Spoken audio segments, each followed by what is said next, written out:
Our next speaker, Greg Jameson. Greg has been named International Developer of the Year of the Colorado Small Businessman of the Year and listed in the Inc. 500 of America's fastest growing small companies. He's best-selling author of Amazon's Dirty Little Secrets. And here's a dirty little secret. You have a copy of that in your red bag. Today, Greg is going to teach you how to market your business through online seminars, webinars, and workshops, because he's given hundreds of workshops to those and has actually put together a really cool thing called Web Stores University. I'm sure Greg will enlighten you to that. Would you all give a warm Sage Talk welcome to Greg Jameson. What is your ETA?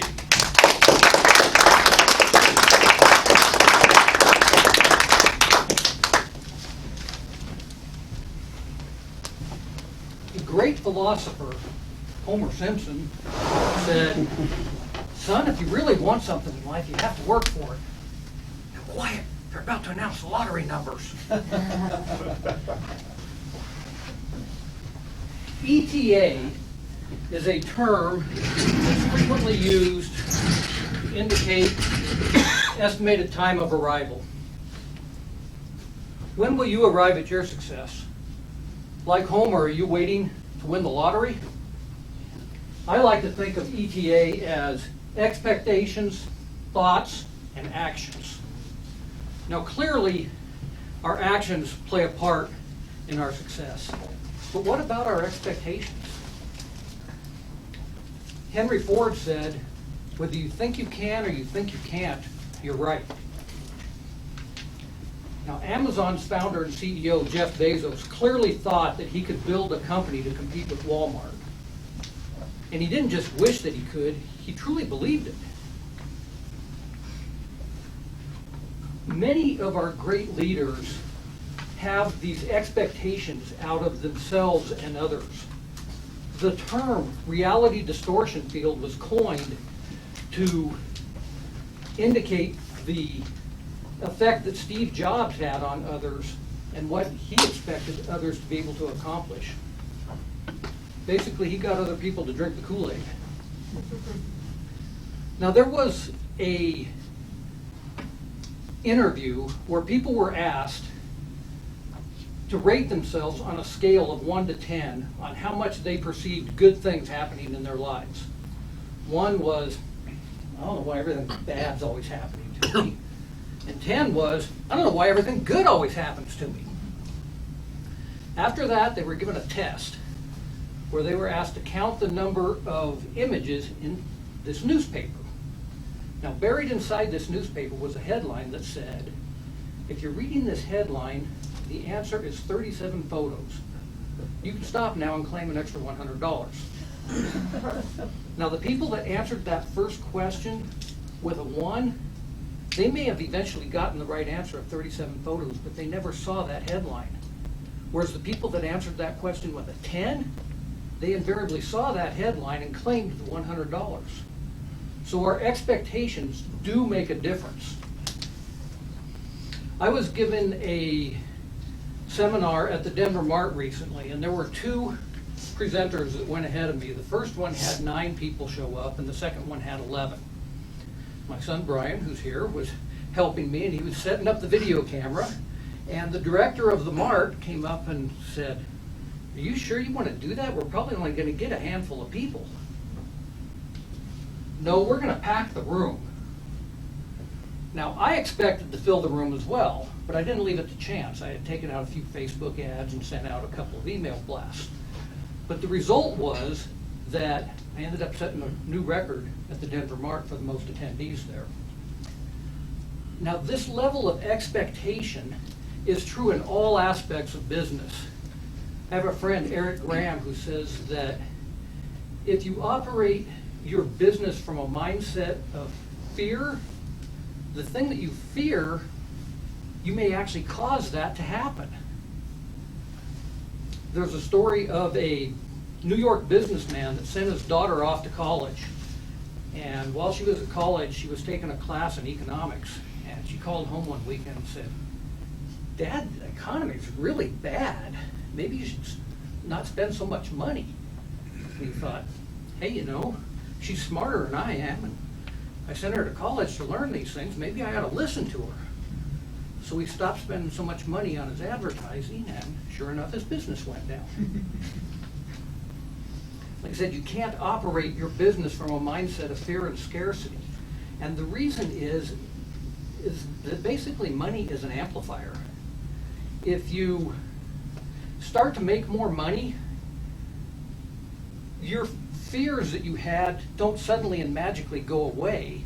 In fact, if you don't grow your mindset at the same time that you're increasing your income, you're likely to end up having those fears and uncertainties overtake things, which is why so many lottery winners, including Homer probably, end up broke. Like I said, money is a magnifier. If you are a kind and generous person when you don't have any money, then with money, you have an even greater opportunity to be generous. If you are a fearful and distrusting person when you don't have any money, then with money, you've got a million more reasons to be distrustful. In a business, if you understand that what you have to offer is something where you're actually increasing value, then you understand that business isn't a zero-sum game. I hear people all the time that say, you know, that there's this market out there, and if I can only get 1% of this market, then I'm going to be rich. But the fact is that that mindset doesn't work. You have to figure out how you can expand that market and increase value. You need to grow the size of the pie for everyone. Now, today we live in the golden age of internet marketing. And some of you might say, well, how can that possibly be? The internet's now over 20 years old, and Amazon is the undisputed leader in online sales. I already missed the boat. But now is the time that the size of that pie is actually growing. Let me explain. When the internet first started, it was all about the size of your email list. But if you didn't have a big list, it was a pretty selective group of who could be successful. Either had to have a big list or know somebody that did have a big list. And at the time, websites were clunky and expensive, often costing tens or even hundreds of thousands of dollars, even for a small business. For a short time period there, we had banner ads and pop-up ads, but those didn't last very long because they were intrusive to the user experience. Then we had affiliate marketing come along, and companies like Amazon prospered based upon other people recommending them. We got into AdWords. The problem with AdWords is that people had to actually be looking for exactly what it was that you were specifying on your website. And lots of people on the most popular words would bid on the same words, and it could get really expensive. Today, we have content management systems like WordPress, when combined with WooCommerce, allow anyone to have a professional website where you can sell your products and services. But most significantly, Facebook has totally changed internet marketing. Now anyone with any size of budget and no list at all can reach their exact target market. If your target market is 30 to 40-year-old soccer moms and you're trying to reach people within a 25-mile radius of Denver, you can reach those exact people for as little as $1 a day. Let me give you a specific example. I recently did a Facebook advertising campaign for a client. She paid me $200 to create the ad and monitor it for her, and paid Facebook $120 in the ad spend to reach 33,000 people. She got 750 people to click through directly onto her website where she was selling the advertised product for $20. That's $15,000, a factor of 47 times her investment. This truly is the golden age of internet marketing. It's time to abandon your fears about the economy, abandon your fears about the competition, and abandon your fears about technology. You need to create a mindset of expectations that you can succeed. There's a story of a scientist who had a fish tank with a northern pike in it. Now, a northern pike is an aggressive predatory fish, and he would feed that fish minnows every day.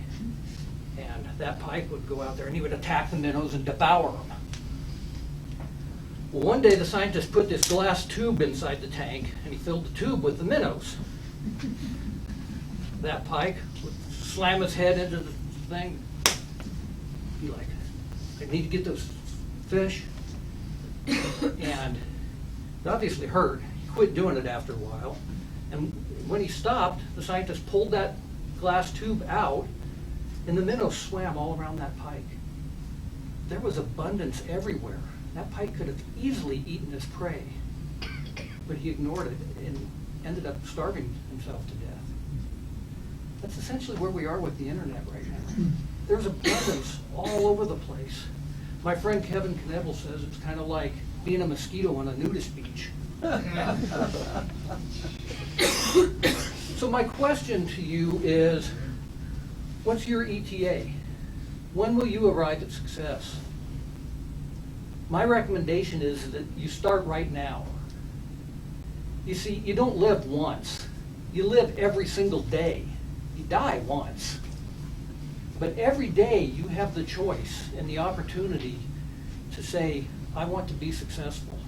I want to have expectations and thoughts and create actions that are going to drive me to that success. Now, if you really want to be successful, I recommend that you read my book. You've got a copy in your bag there. And I expect that this is going to be something that is going to empower you. And I think that you should read it. But you have to take action.